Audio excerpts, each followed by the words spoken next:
2017, the gentleman from Texas, Mr. Gohmert, is recognized for 60 minutes as the designee of the Majority Leader.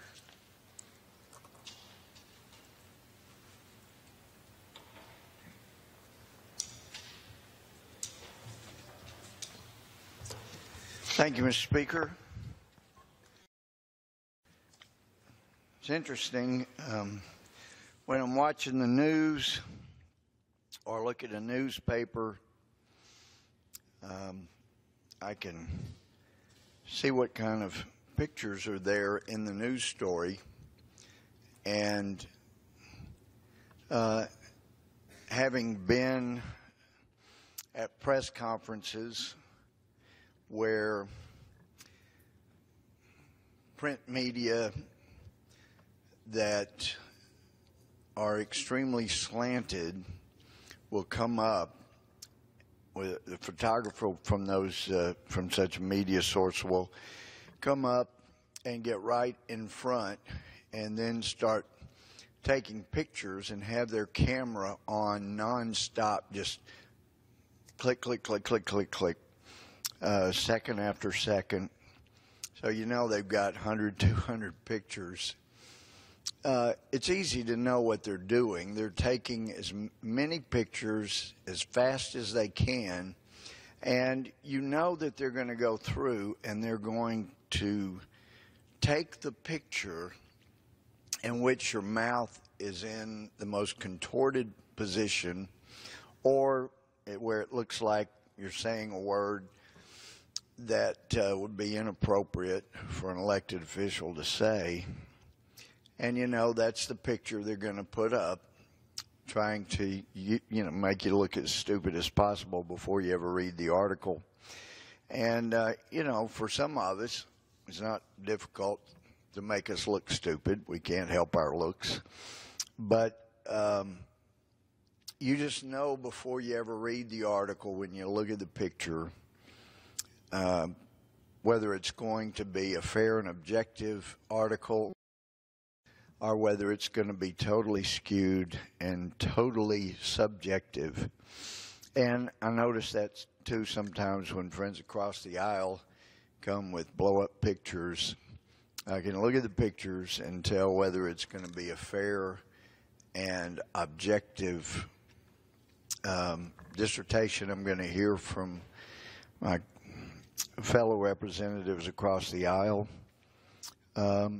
But it's true of Republicans as well. I just don't see those type of skewed pictures very often at all, if at all, from Republicans. But anyway, it seems to be a good rule of thumb. You look at the pictures and you can tell whether it's going to be fair or it's going to be a total hit piece. But I've been very interested, though, to watch during the course of this last 9-10 months as we come through 2017, the story nonstop from representatives across the aisle has been about Russia, Russia, Russia. Sounds a bit like Sean Hannity, Russia, Russia, Russia. But yes, I don't mind sounding like somebody I greatly admire. But isn't it interesting that in the revelations that have been coming out in the last few days, our friends across the aisle have not been as anxious to run down and talk about Russia, Russia, Russia. But somebody needs to talk about it. I've been talking about it for quite some time, and for most of this year have been pointing out that we actually need a special prosecutor, a special counsel to investigate former FBI Director Comey and to investigate the Clinton ties to Russia and the over $100 million in contribution that came from stockholders, apparently, of the Uranium One. It's just absolutely incredible. And what's amazing, though, there are bound to be so many fingers going out emanating from that deal, but we'd not seen or heard of them. We didn't know what was going on. And now we know that the FBI, headed by Director Robert Mueller, at the same time he was purging our FBI training materials of anything that offended radical Islamists that want to kill us. At the same time, he was not investigating properly tips about the older Tsarnaev being radicalized and that he was going to kill people. Because let's face it, that's when we get a tip that somebody's been radicalized as an Islamist, it means they're likely going to commit a terrorist act and try to take innocent lives, as Tsarnaev and his brother did. The FBI didn't properly investigate. They didn't know what to ask. They didn't know how to investigate whether or not somebody had been radicalized, because Robert Mueller had purged the training materials, so they couldn't know what to ask if somebody has been radicalized, or if they were a peace-loving Muslim, or they were a radical Islamist. Mueller prevented that from happening because he was so taken up with the idea of being friendly and neighborly. He called it his outreach program. And he even testified before our Judiciary Committee years ago, after I was there, about how he kept wanting to make the point that Muslim community is exactly like every other community. Every other community, the Muslim community is just like every other community. And he kept making that point over and over as Democrats asked him questions. And then he talked about his lovely outreach program with CARE, the Council on American Islamic Relations, that has ties that were named as co-defendants supporting terrorism with those who were actually convicted of supporting terrorism. And yet, even though the FBI had the evidence that convicted these supporting terrorists, and even though there was plenty of evidence that the people that he was trying to be friends with had radical terrorist ties, he continued his so-called outreach program as people were plotting to kill Americans, among those that he was trying to have meals with and be friendly with. But I asked him the question, you keep saying that the Muslim community here in America is just like every other community, and you talking about your outreach program with the Muslim community. So I'd like to ask you, Director Mueller, how is your outreach program going with Jews and Catholics and Baptists and other religious groups? How are those outreach going? The Buddhists, how's your outreach program going with the Buddhists, Confucianists? And anyway, that was the basic question I asked. And of course, he was taken aback and he couldn't explain, because eventually we got the truth. There is no outreach program like that the FBI had with any other religious group. So it's kind of disingenuous, if not to say dishonest, to say that a group that requires special attention and coddling is somehow exactly like every other group in America. No, they required special attention. At least that's what Robert Mueller thought. I don't think any religious group that believes in our Constitution and supports our Constitution requires any such special attention as Robert Mueller was giving the outreach partner CARE that has done so much damage to America. and continues to undermine evidence to find, arrest, and convict radical Islamists. And it's normally like clockwork. As soon as a radical Islamist has committed a terrorist act, it really is. It's like clockwork.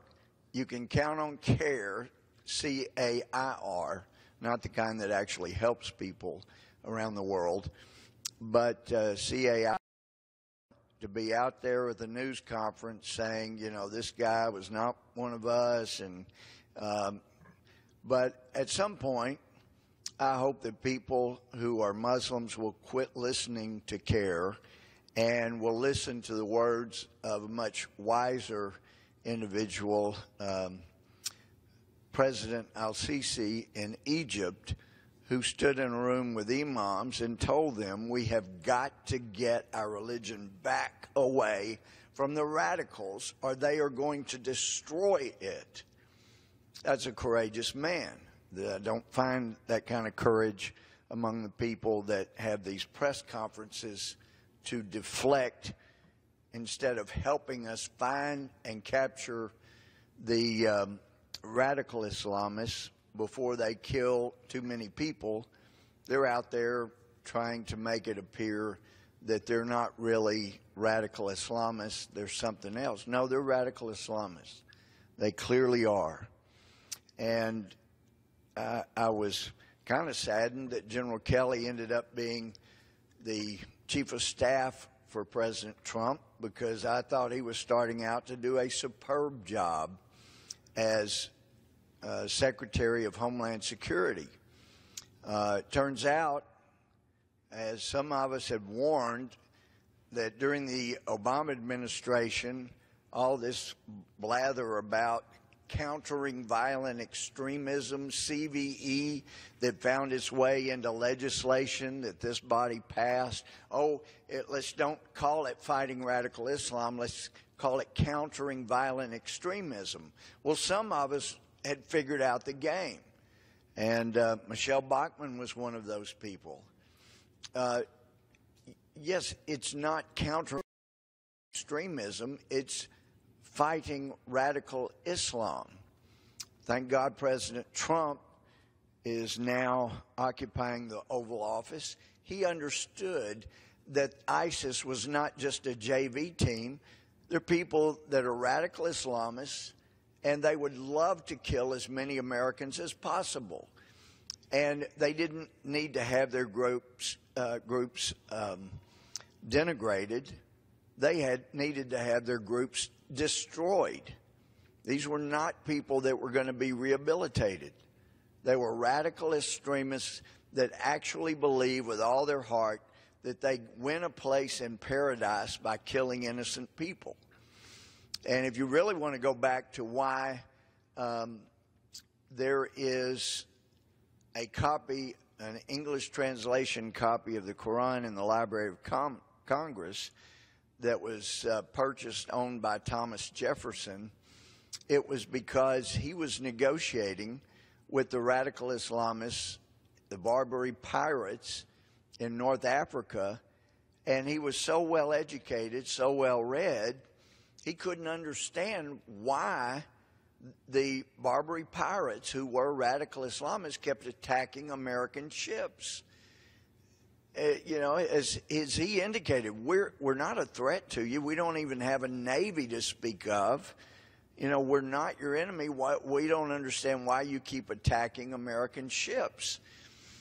And when he was told that under their belief system that those Islamists believe they went to paradise if they died killing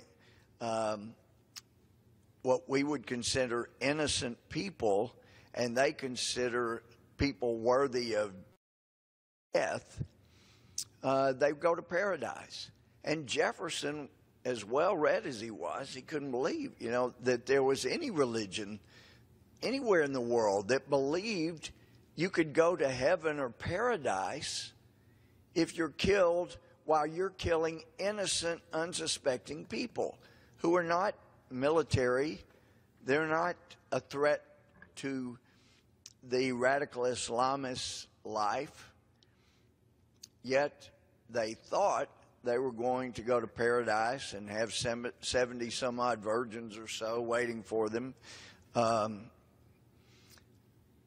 He couldn't believe it. So that's when he got his own copy of the Quran, because he just couldn't believe there was a religion that believed you could go to paradise if you're killing innocent people. So hopefully that will set the record with some folks who thought it showed how open-minded Thomas Jefferson was. Actually, he was quite open-minded. Some have tried to denigrate him because he had slaves. The man made plenty of mistakes, and one of them, it was an egregious wrong he did upon John Adams.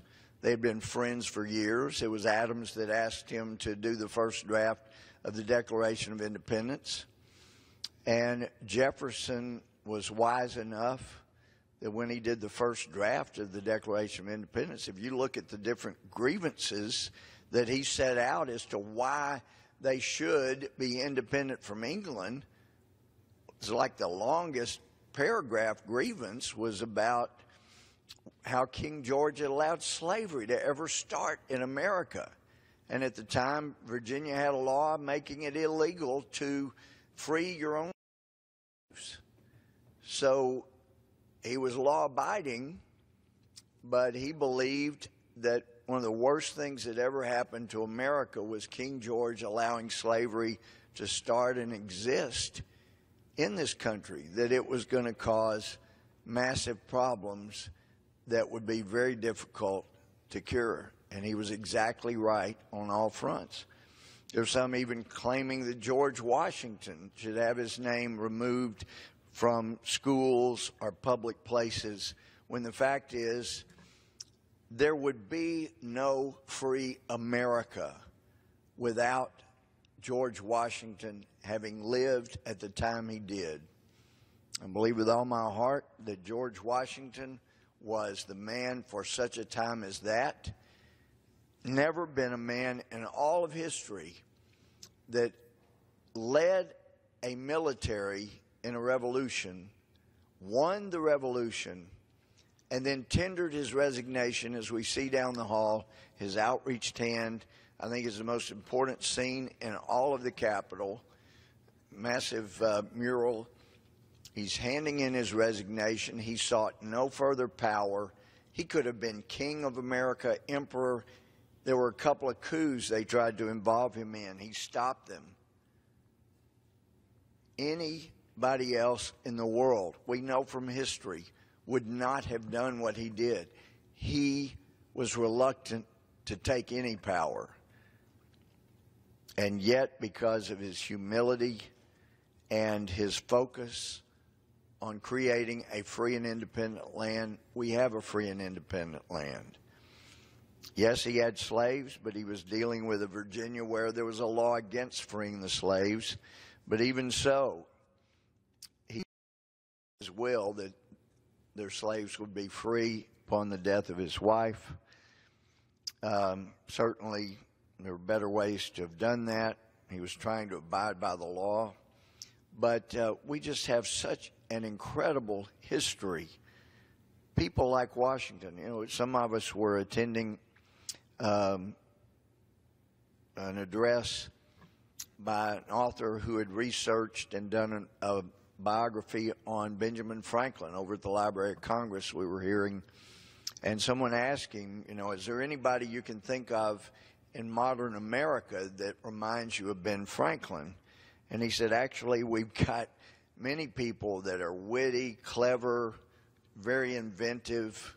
Yeah, Ben Franklin was an absolutely incredible man. Of course, I'm paraphrasing, but he said it wasn't like he was George Washington. There was only one of those, just only one of those.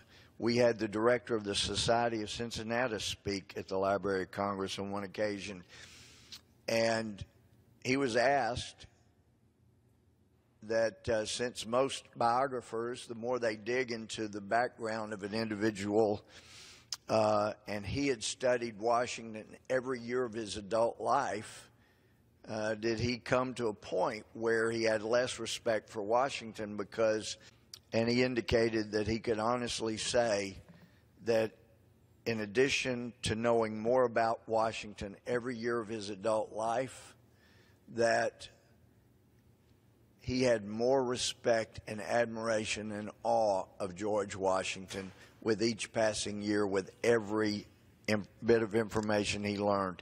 That's the kind of incredible history we have, the kind of selflessness. People say, oh, yeah, but Washington, look at the big payoff he got. He didn't take a salary, but boy, did he take a lot of money after the Revolution. Actually, he didn't take a salary. He didn't take a payoff. He was reimbursed some of his out-of-pocket expenses. He had been paying for spies to work for the country. He had paid so much out of his own pocket, and he was only seeking part of what he had come out of pocket, knowing that if the revolution failed, not only would he have been killed, but obviously his family would not have had all that money he spent.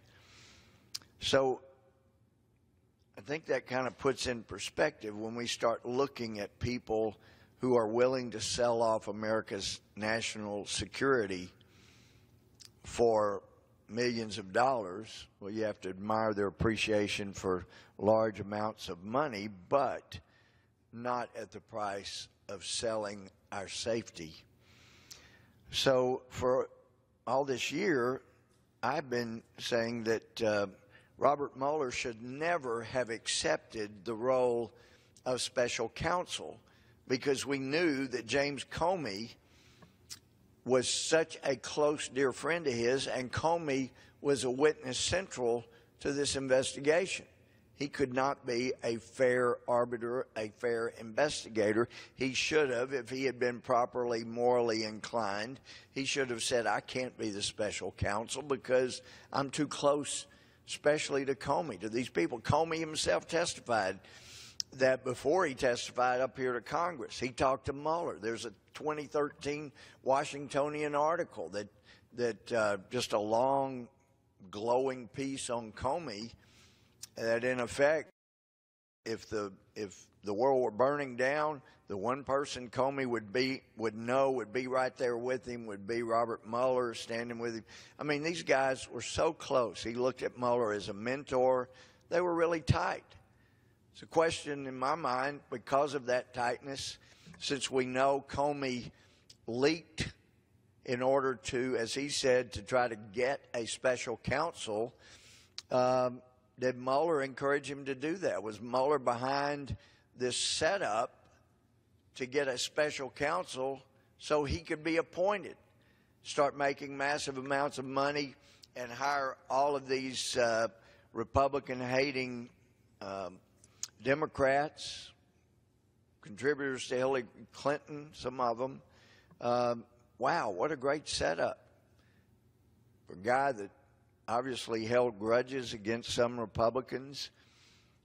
This is somebody that should not have been appointed, even though he was appointed to be director of the FBI by George W. Bush. You know, obviously, as hard as George W. Bush was trying to pick the right people, taking other advice, like his father's mistake in appointing David Souter, well, what a disaster that appointment turned out to be. He turned out to be a wolf in sheep's clothing, appearing to act as one thing when we saw his teeth as he went to the Supreme Court. Edith Jones and David Souter came under consideration. I'd been told they were both sitting in the White House as President H.W. Bush tried to figure out which one to appoint. If he'd appointed Edith Jones, history would be totally different, and we would not have either Justice Kagan or Sotomayor, because who he appointed would never have resigned during President Obama's presidency. So those kind of mistakes have long-reaching effects. But President Bush appointed Mueller, and the more I find out, unlike Director Cincinnatus finding out about Washington and growing in awe and admiration, The more I find out about Robert Mueller, the more concerned I am.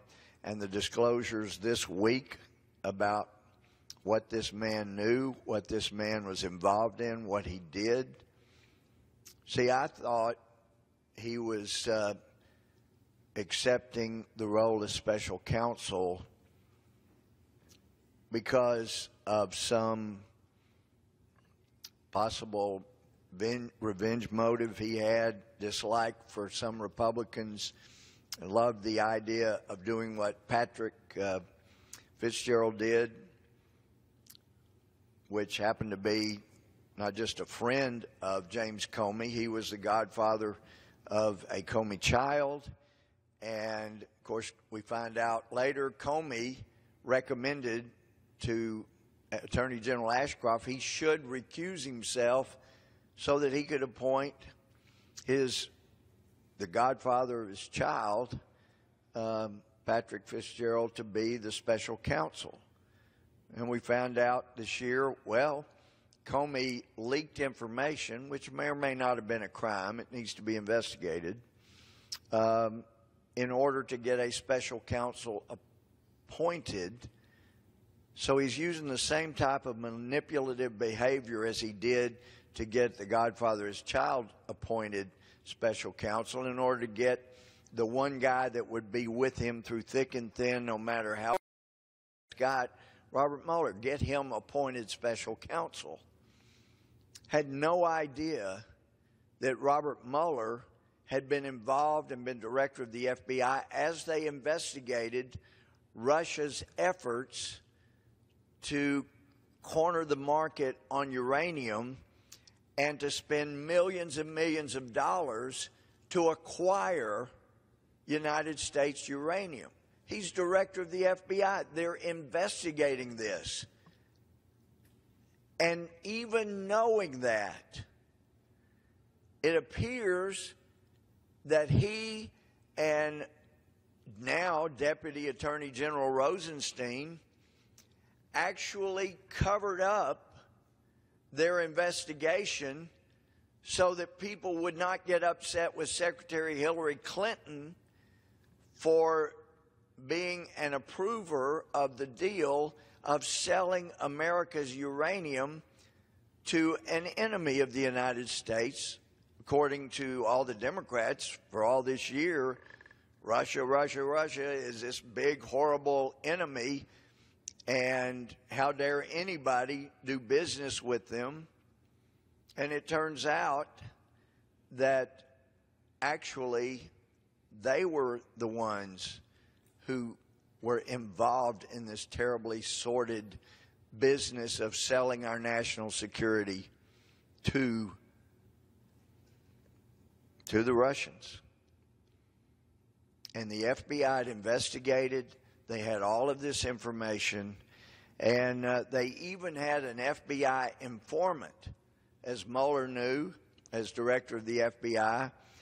The informant had been working with the Russians. It was an undercover operation, perhaps the most important one the FBI had going on at that time. They did have the operation going on under Director Mueller of creating a fictitious case against Senator Ted Stevens, Republican from Alaska, in which they created evidence. They conspired to hide evidence that completely didn't just exonerate Ted Stevens. It showed that he was law-abiding, and they hid that evidence.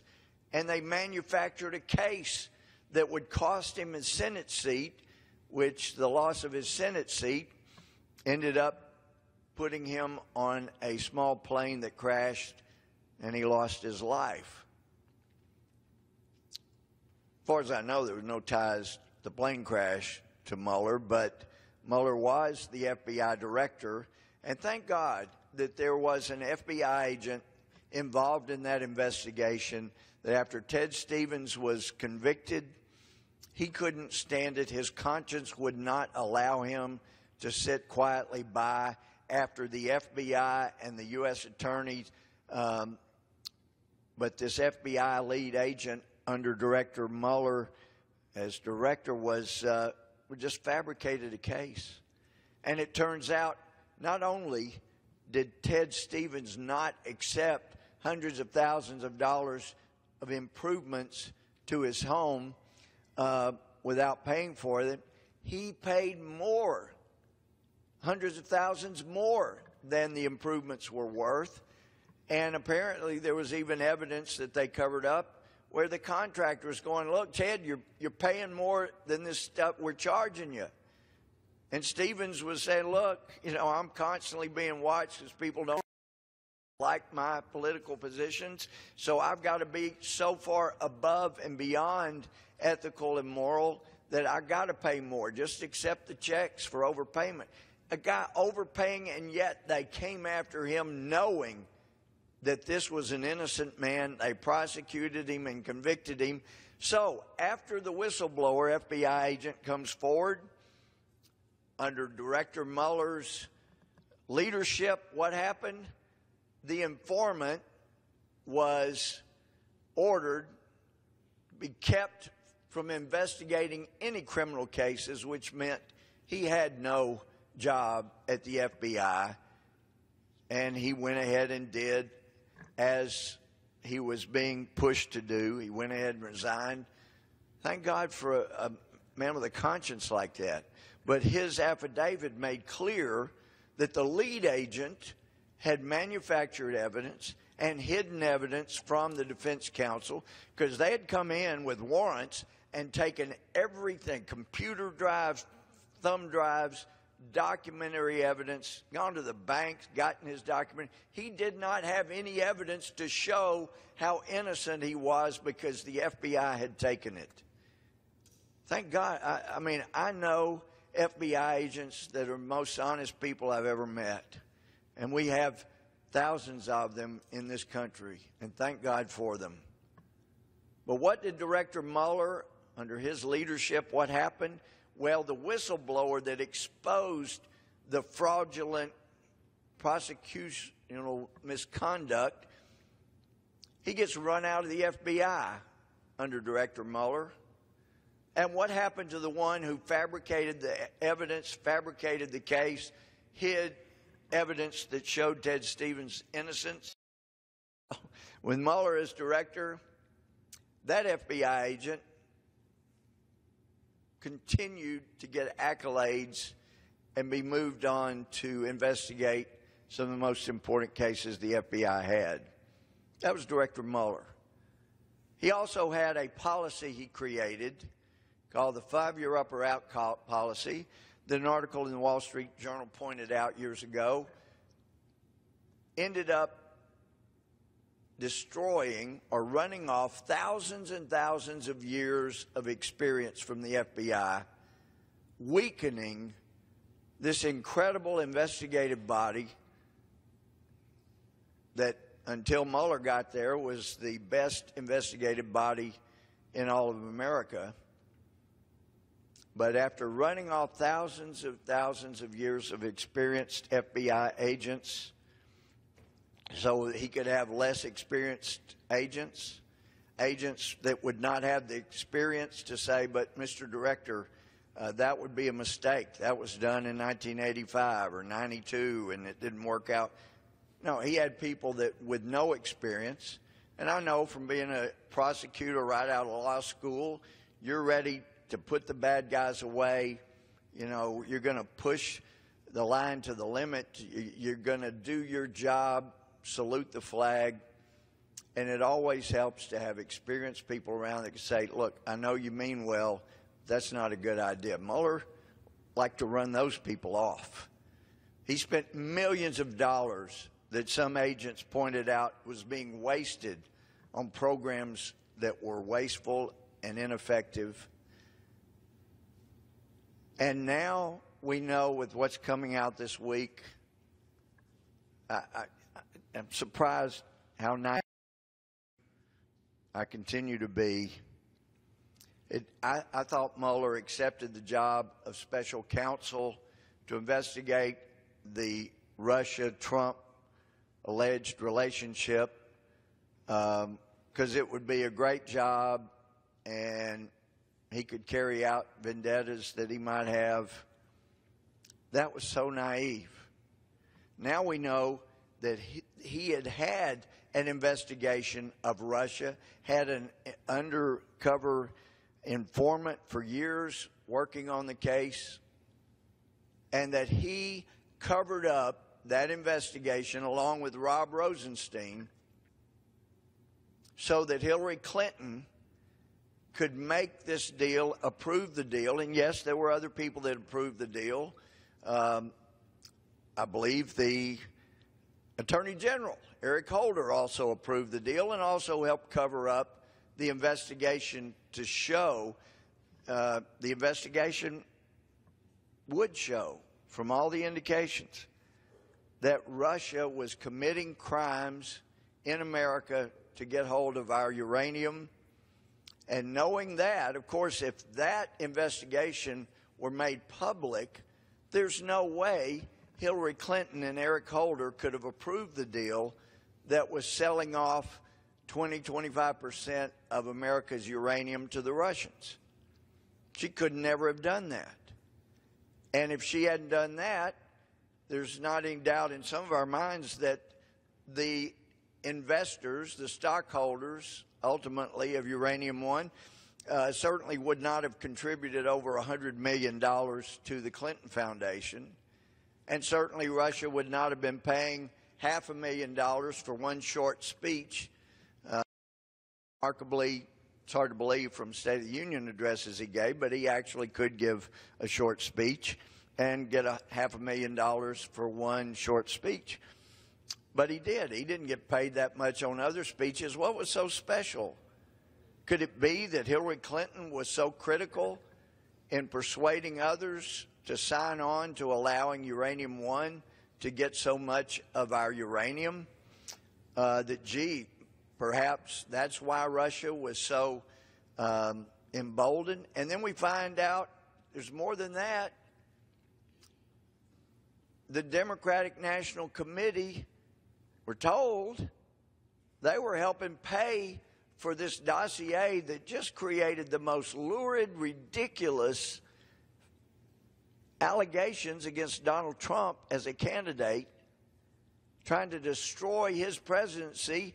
And not only that, that the DNC was involved, and the Clinton campaign may have been involved, and the FBI gets involved with that, and it appears they may have used the DNC to pay for manufactured evidence that was absolutely false, that could be used to get the FBI under Mueller's control and the U.S. Attorney's Office under Rosenstein's control to go after the Trump administration or the Trump campaign and possibly get wiretaps based on the DNC Fusion GPS manufactured evidence.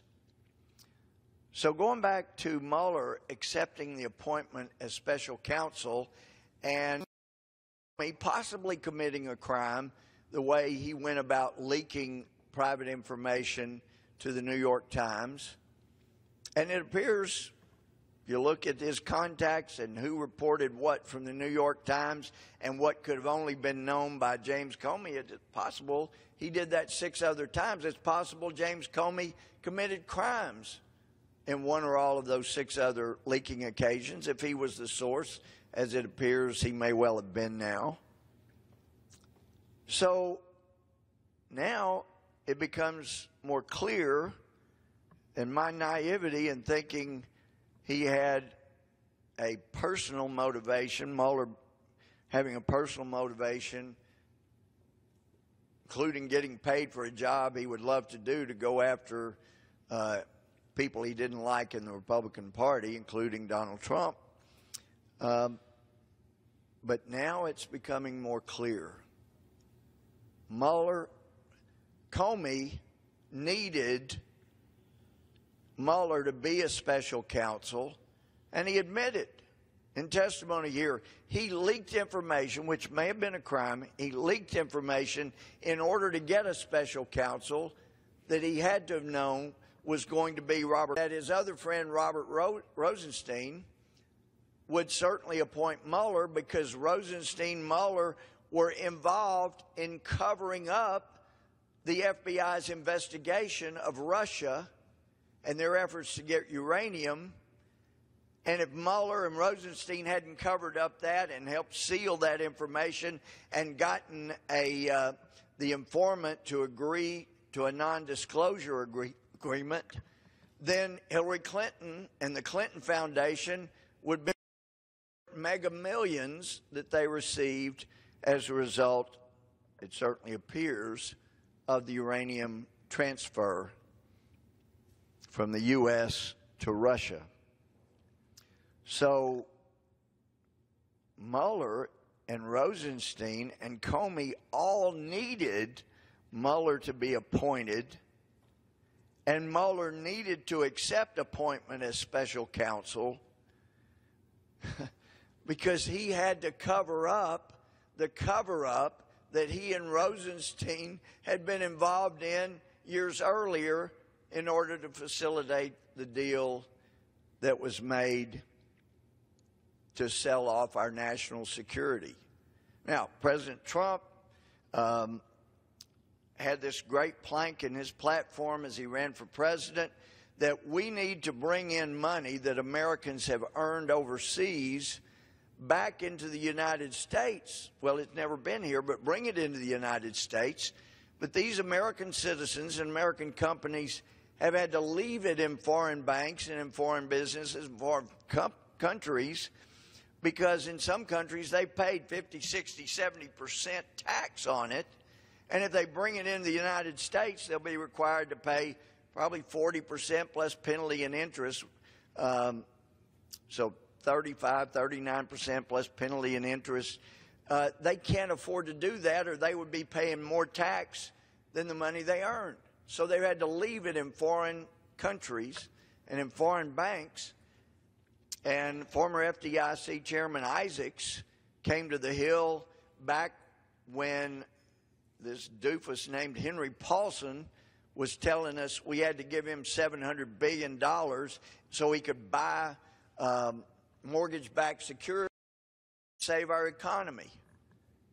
In our private conference call, I'll never forget, he said, I got to have $700 billion to buy these mortgage-backed securities because nobody knows what they're worth, and only the government has the wherewithal to buy those, hold them till they get value back, and that will save all these banks and keep them from going under, which would destroy the United States economy and take us back to a day worse than September of 1929. So you got to give me $700 billion to buy these mortgage-backed securities.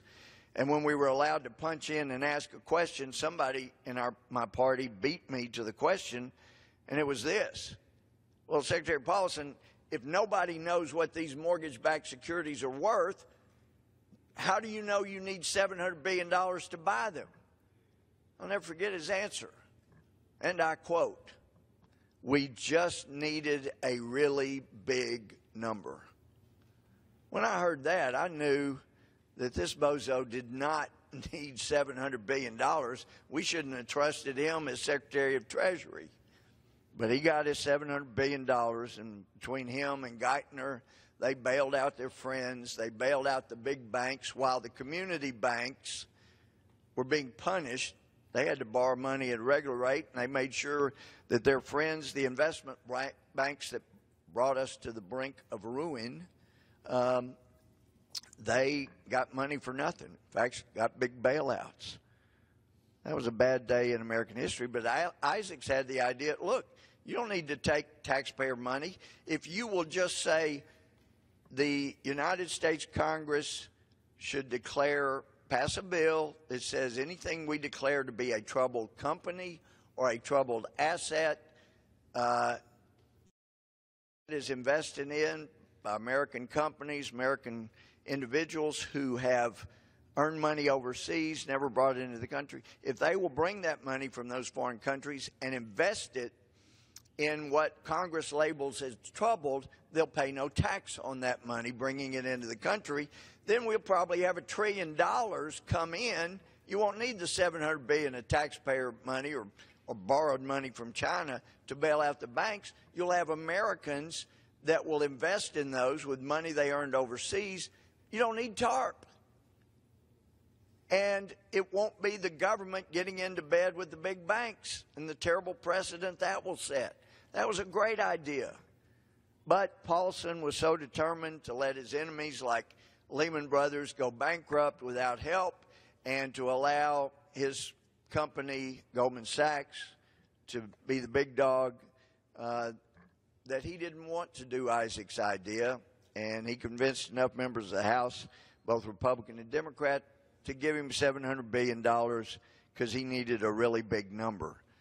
Well, President Trump had that similar idea. Let's allow American money to come into America. It's earned overseas. And that will get our economy going because Americans will bring this money in and it'll be great for the economy. That's what we need to get the economy going.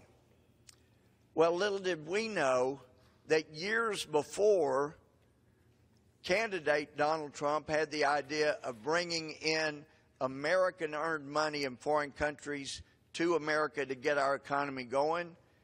You had Hillary Clinton with the idea of selling off our national security to get mega millions to go to the Clinton Foundations, her and her husband's bank account, to get the economy going in America. Wow, that was a great idea, wasn't it?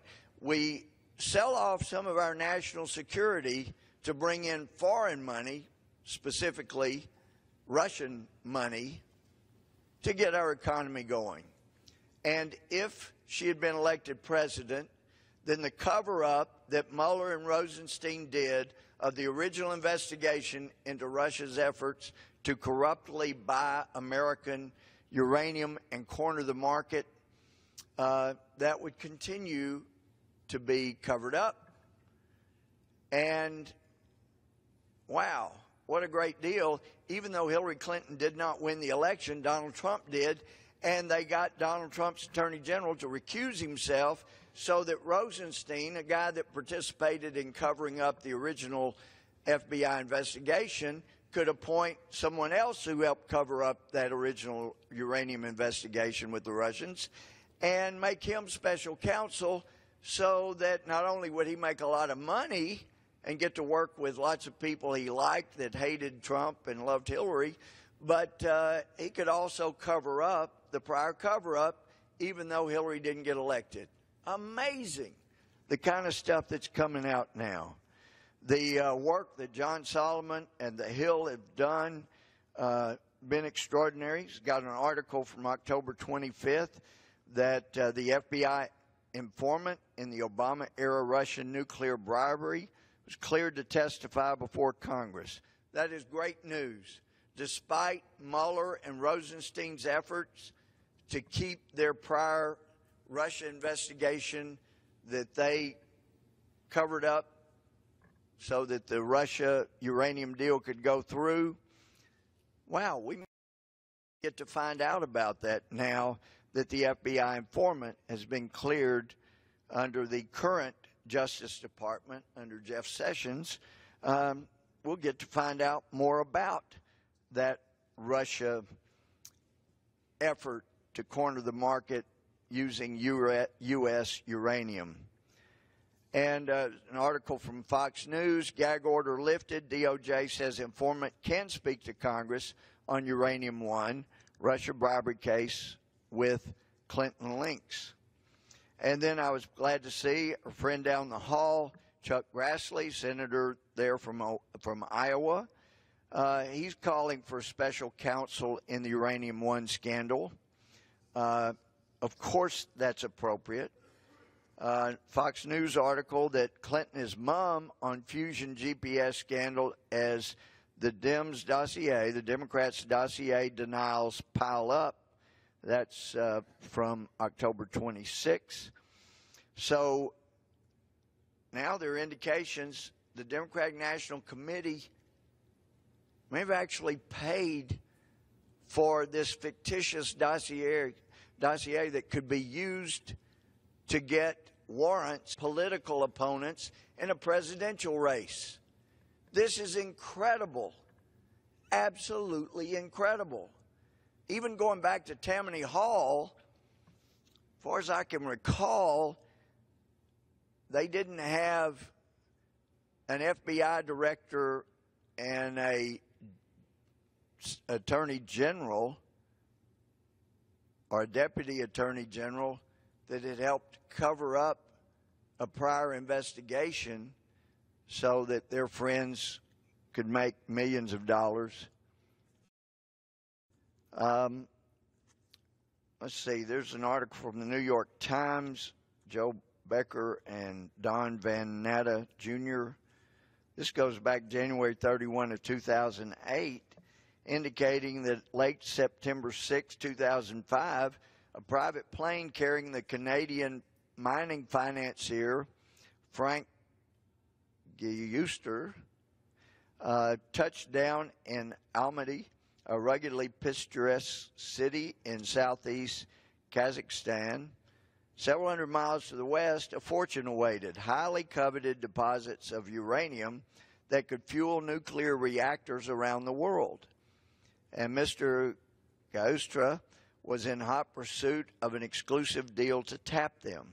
Unlike more established competitors, Mr. Guster, I'll just say Mr. G, was a newcomer to uranium mining in Kazakhstan, former Soviet Republic. But what his fledgling company lacked in experience, it made up for in connections. Accompanying Mr. G on his luxuriously appointed MD-87 jet that day was a former President of the United States, Bill Clinton. Upon landing on the first stop of a three-country philanthropic tour, the two men were whisked off to share a sumptuous midnight banquet with Kazakhstan's president, whose 19-year-old stranglehold on the country had all but quashed political dissent.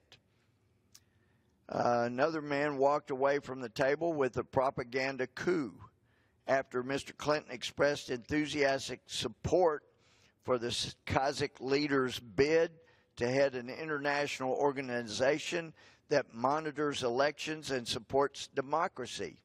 Mr. Clinton's declaration undercut both American foreign policy and sharp criticism of Kazakhstan's poor human rights record by, among others, Mr. Clinton's wife, Senator Hillary Rodham Clinton of New York. Within 2 days, corporate records show that Mr. G also came up with a winner when his company signed preliminary agreements giving it the right to buy into 3 uranium projects controlled by Kazakhstan's state-owned uranium company. So it's just incredible. The deeper you get in this stuff, the more it smells. Wall Street Journal article, written by Holman Jenkins, Jr., the FBI's political meddling. Interesting story, and I like the way it starts because it starts referencing a movie, I believe, but let's give plausible accounts of the known facts, then explain why demands that Robert Mueller recusing himself from the Russia investigation may not be the fanciful partisan grandstanding you imagine. Here's a story consistent with what has been reported in the press. How reliably reported is uncertain.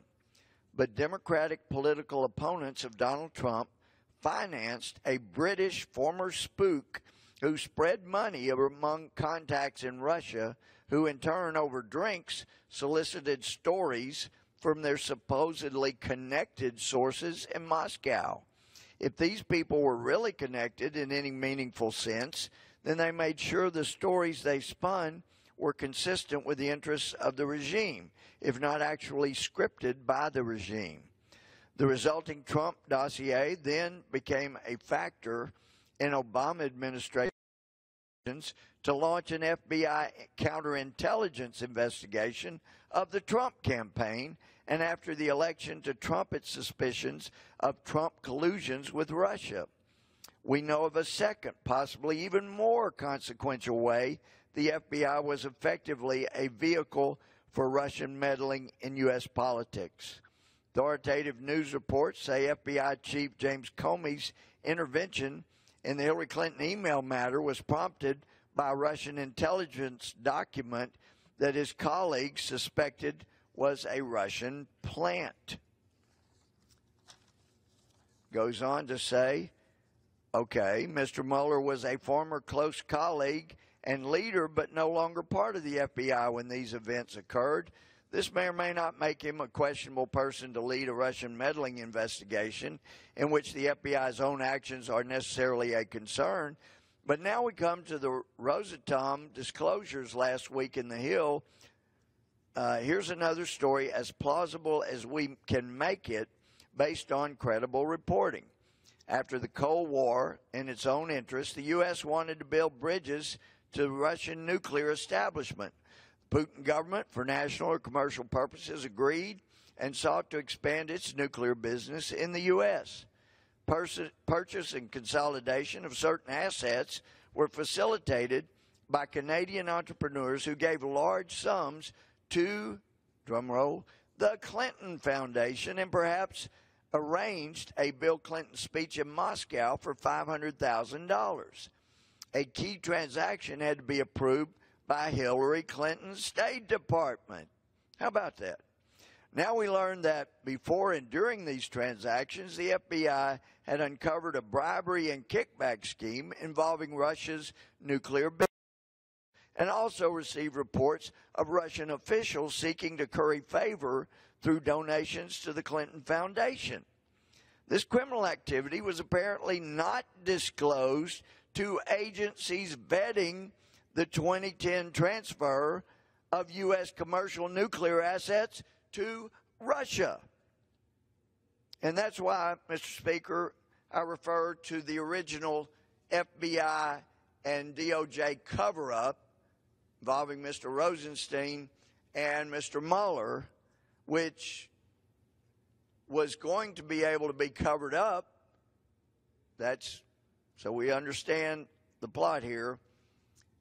Mueller as FBI director, Rosenstein working as U.S. attorney or deputy U.S. attorney, whatever he was at the time. It's interesting. I hear a rumor that he may have even signed on part of the sealing documents to help cover up the original investigation. It'll be interesting to see if he did that. Wow. If it turns out he signed off to get the FBI investigation documents sealed,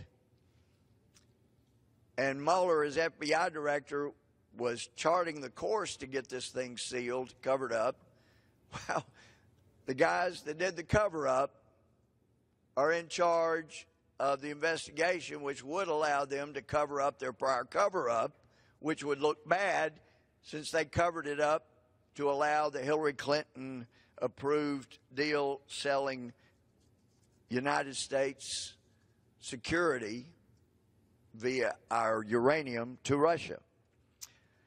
And I didn't realize how bad Russia was until my friends across the aisle and Secretary Clinton, candidate Clinton, defeated Clinton, kept talking about how bad Russia was. Well, they about convinced me.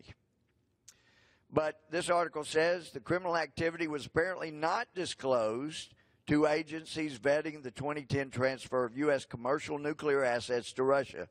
The FBI made no move to break up the scheme until long after the transaction closed.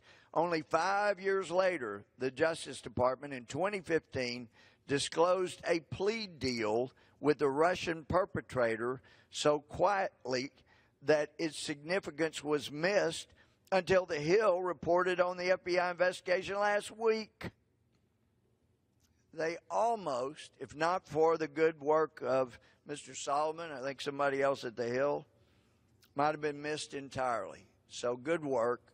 There are some potential Woodwards and Bernsteins out there. in addition to the hardworking news investigators with places like the Daily Caller and Judicial Watch, Conservative Review, and others. But the article says the agency, when Mr. Mueller headed it, soft-pedaled an investigation highly embarrassing to Mrs. Clinton, as well as the Obama-Russia reset policy. All right, then I yield back. There's more to come, I'm